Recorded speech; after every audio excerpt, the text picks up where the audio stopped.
Sorry that I didn't post this weekend. I was taking a break, and but anyways, here we go. Despair, fear, sadness, regret. Many negative emotions filled you three, but Tanjiro was the most affected. As soon as you told him what happened, he ran home at such fast speed that you never seen it before. It was a struggle for you to catch up with him, with Kayaka on your back. You didn't tell Tanjiro about the strange light thing, though. You wanted it to be a secret until you found out what the hell had happened. When Tanjiro ran at the bodies, he checked each one of them thoroughly, looking for a survivor. Tanjiro, you mumbled sadly, watching him desperately find someone alive. You were about to call again, but then Tanjiro snapped his head towards Nezuko and Yuruka. Nezuko! Tanjiro cried, sliding and tripping on the snow before kneeling in front of the blankets. You walked towards him and knelt down at his side. Nezuko's skin wasn't pale, and she wasn't as dead-looking as the rest, but Yuruka was gone. Tanjiro placed a hand on the side of Nezuko's face. He suddenly gasped and teared happily, hugging his sister. She's still alive, he said with hope, rapidly carrying her on his back. We have to take her to the village as soon as possible. Come on. Tanjiro, you nodded, carrying Kayaka on your back again and running next to Tanjiro. The way back was exhausting and long. Maybe it was miraculous weather. Maybe it was Tanjiro and yours legs struggling against the snow, slowly freezing, feeling number and number as each second passed. Maybe it was all the emotions messing with your minds when you both needed to focus. Ayo, Kayaka whispered into your ear, suddenly afraid. She's moving. You turned your head at Nezuko and Tanjiro, but before you could even speak, Tanjiro and Nezuko fell aside. Tanjiro! Nezuko! You panicked, setting Kayaka down and trying to find a way down. It wasn't much of a big fall, but snow was tricky. Once you made it down, you saw Tanjiro laying on the snow and Nezuko standing a few meters away from him. Tanjiro! Kayaka panicked, about to rush to Tanjiro and help him up, but you stopped him from doing so. Something made you uneasy. Nezuko, please don't force yourself. I can carry you to the village, Tanjiro said while getting up, trying to reason with Nezuko, who seemed different. Nezuko lifted her gaze. Her eyes were sharp and menacing. Her jaw was clenched and her teeth were monstrous and sharp. Her nails were sharp and pointy. The books you read about demons showed them as deformed creatures, but it never said or shown anything about demons that still kept their human features. Nezuko had the same descriptions that the book mentioned, but maybe she isn't Yin! Tanjiro yelled in fear. Hayo! Kayaka clung to your kimono for dear life, crying. It all happened so fast. 1 second, you saw Nezuko afar, then another second, she slammed you against the cold snow.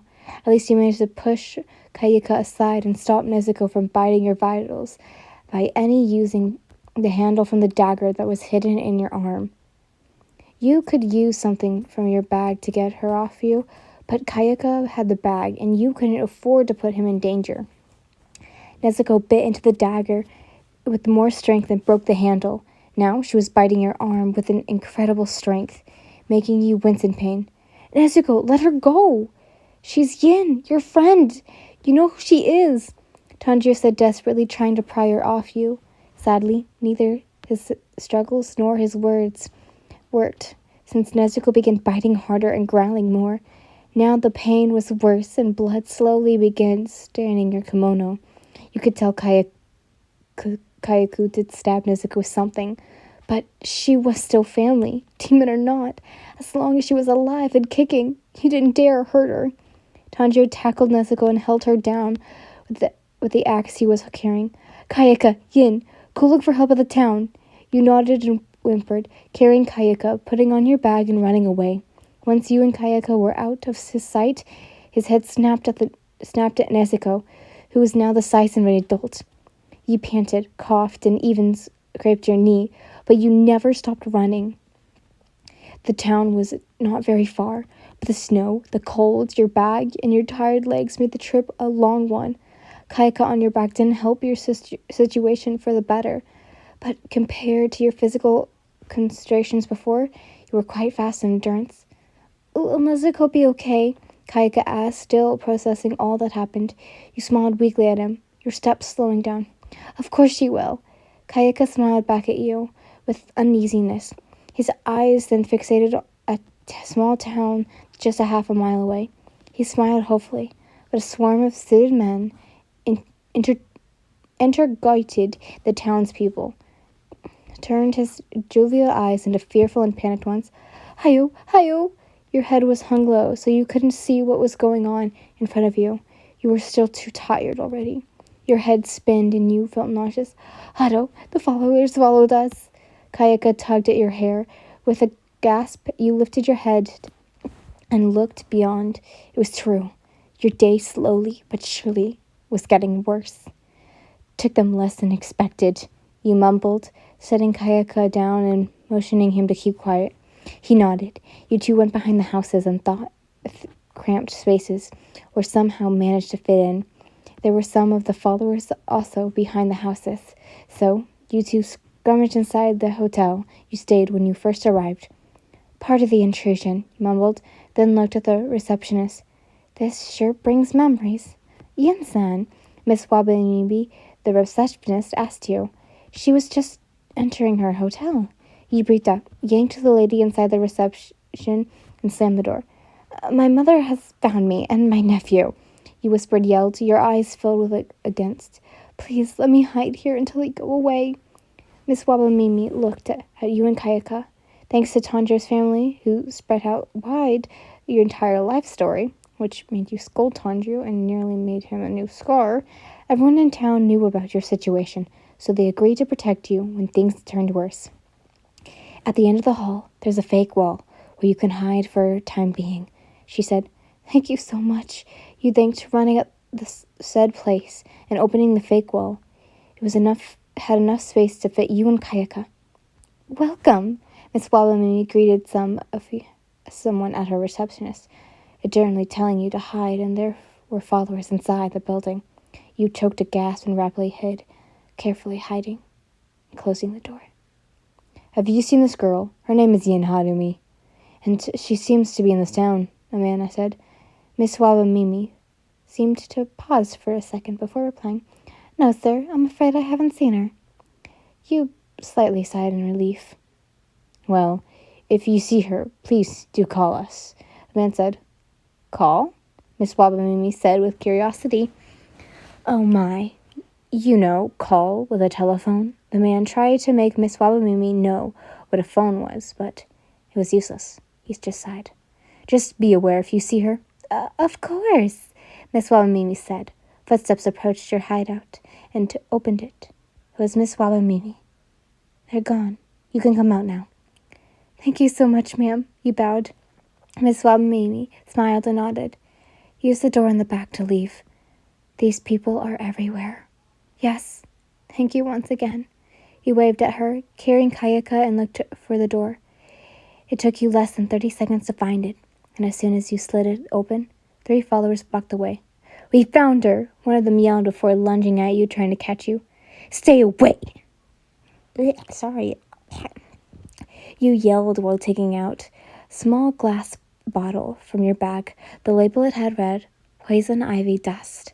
You threw its dusty contents at them. Some of the dust got in their eyes, so you used that chance to escape.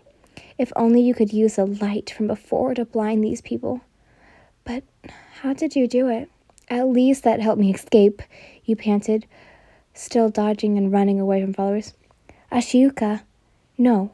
Your breath hitched, and your heart clung. No, I'm not leaving Tanjiro. Ashinuka. Don't let her escape. You looked around nervously, with teary eyes and forcefully choking sobs. You sped your way to the train station, finding 2 tickets on the floor with your destination as Ahisuke. You scrummaged inside the train wagon and slammed the wagon door shut. Before the followers could get inside the train, it started moving. You sat Kayaka down and then sat yourself down. Your eyes sadly looked out the window. Your face was stoic, but your eyes were holding back countless tears. Hayo, Kayaka said with a trembling tone. You looked at him. His eyes reflected sadness, fear, and aghast. You lost the closest thing to a father he ever had so far, and you lost the boy who helped you leave your past away and live a new life. You brought Kayaka close to you and hugged him tightly, both of you slowly letting out cries and whimpers. The train shook and whined at its speed to Ashuka. Your mind was shut off, still processing all that happened this morning. What would you do now? It would be really hard to find people like the ones in Ukatama. Maybe the people in Ashinuka would sell her out to her mother? You hoped not. I should change my appearance or something. You mumbled, still looking outside. They might recognize me. You look at Kayaka, who was sleeping, in the seat in front of you. At least he could sleep.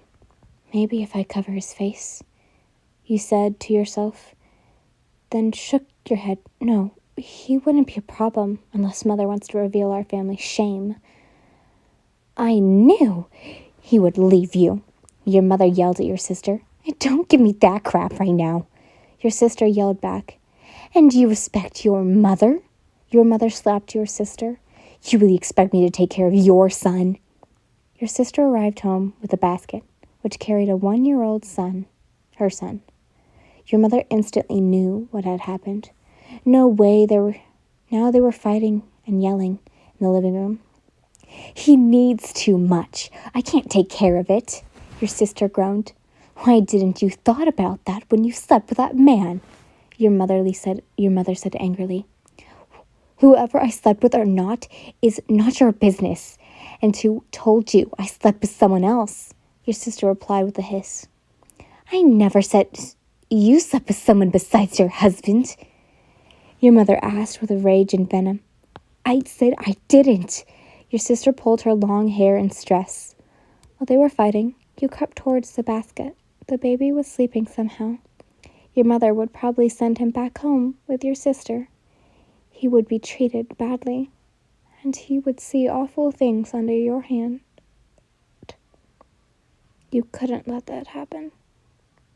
You had brought enough shame to this family already, your mother said sternly. First you go out to get drunk with those so-called friends, then you get bad reputation around men, and now your husband ran away with your money, and you have a child from who knows what man. Get out of my house, both of you and your son. You officially no longer a Hayomi. Your sister bellowed hysterically, grabbing the basket and stomped away. She noticed her son was no more in the basket. Since then, you secretly took care of the kid. You sneaked food and milk into your room, and even convinced some maids to keep the baby a secret and help raise it. His name was Dokumu. Kodokoku, which was terrible for a kind-looking boy. So you called him Kayaka. The day you ran away was the day she found out about Kayaka. Everyone stopping at Ashinuka, please have your tickets and belongings at hand. A man in a red uniform said. You shook Kayaka lightly. He hummed and slowly woke up. We are at Ashinuka, you said, with a soft smile. After the train stopped you and your tickets checked, you two got off the train and walked straight, hoping to find something good on your way. Our previous trip was longer than this one, don't you think? You said, smiling a little. Yeah, Kayaka hummed with in interest. He must still be sad. No one seemed to recognize you, which was fine by you. They were all too busy minding their business to pay attention to you. After walking for at least 10 minutes, you stood in front of a food shop. How about some rice and shrimp to eat? You asked and smiled again, trying to make Kayaka smile. Good, he replied. You smile and place a hand over Kayaka's shoulders. He looked at you with unfazed eyes. Look, I know we left Tanjiro behind, but remember, has good smell. You tapped his nose, smiling. He will find us for sure, and we will all be together again. Even Nezuko? Kayaka asked. His eyes were almost back to their usual happy gaze. Even Nezuko. You nodded reassuringly. She was just scared and couldn't differize us at the moment, but I'm sure next time she will definitely remember us. Kayaka smiled. You two entered the shop and ordered the shrimp and rice, just like earlier. While eating, a couple seemed to recognize you, but they were gazing at you intently. Hayo, Kayaka whispered. I know. Don't look at them. You whispered back. Once you finished eating and paid, you waited for your change to arrive. Suddenly, a hand slammed against your table. Judging by its long claws and skinny figure, it was a woman. Aren't you pretty far away from your home, little lady? The woman said with extremely fake sweetness. Or, should we say, Hanyo Yin? The man beside her smirked. They will surely give us a lot of money if we take her back, the same woman said with a smirk, along gripping your wrist harshly. Why didn't you come with us, with Aunt Yuriko, and we'll take you to your mother? Fuyashiro, a woman fumed, entering the shop. She, washed in golden hair, was wearing a blue kimono with white tori on top. She walked to where you and hit you and Kayaka with her walking stick. Why didn't you come home? Your parents specifically told you to head home as soon as you arrived. I'm sorry, I don't... You stuttered, wondering what was wrong with this lady. Did I told you to talk back at me? She aimed her walking stick above your head. Hey, this girl is Hanyo Yin, the man from earlier said, pointing at you. They are offering her lots of money if they find her. So let her go. Her? Ha! Hayoyo, the lady scoffed. This rat is my niece, Fuya. And that is her brother Shiju. They were both sent here while their parents went overseas. Then, how do you explain this? The woman showed the lady a photograph of me. Are you? This Hayoyo girl has random eye-colored eyes and random hair-colored hair, and random hair-colored hair. Lady hit the woman with her walking stick. Fuyuma has hair-colored hair and eye-colored eyes. Can't you different? Aren't you domestic? Anyone can just disguise colors in black and white. Well, the woman stubborn. Stay away from these kids, or I will tell the police, the lady warned, watching the couple leave in a hurry. The lady hummed in triumph and then looked at you. Well, aren't ye going home already? Right. You got up and so did Kayaka. The lady waited for you two outside and then began leading you somewhere. The three walked out of the city and into the forest, which made you uneasy. One of those forests also knew and said, leading you into a trap. Excuse me, you spoke out with slight nervousness. Where are we going? Where are we headed? Well, home, of course, the woman replied. Okay, you hummed. So after some more minutes, you spoke again. What's your name? Kasuka. That's all I say, she replied. That is one beautiful name. You smiled softly. Just how Tanjiro would. Tanjiro. You could save your compliments for later. Hanao, Kasa grumbled. Your heart skipped a beat because of fear. You knew me? But I'm not going to tell anyone. So put that whatever it is away, Kasa said, not even looking back at you. Your eyes widened and you put a veil with the poison ivy dust away. I would actually like to ask a favor that could benefit both of us. What kind of favor? Oh shit, fucking wrong voice, sorry. What kind of favor? You asked specifically. Your eyes then looked at the small house in front of you. Thought it was small, but it was pretty. I'm a cleaver. I train people to become swordsmen, Casa said, arms crossed. I live isolation in this mountain, so no one really knows about me. If you let me train you, I will keep quiet about you being in this town. You can do whatever you want afterwards, but the training is ordinary. Sounds more like a demand or a threat, if I do dare say, he scoffed. But we both get what we want, so I agree.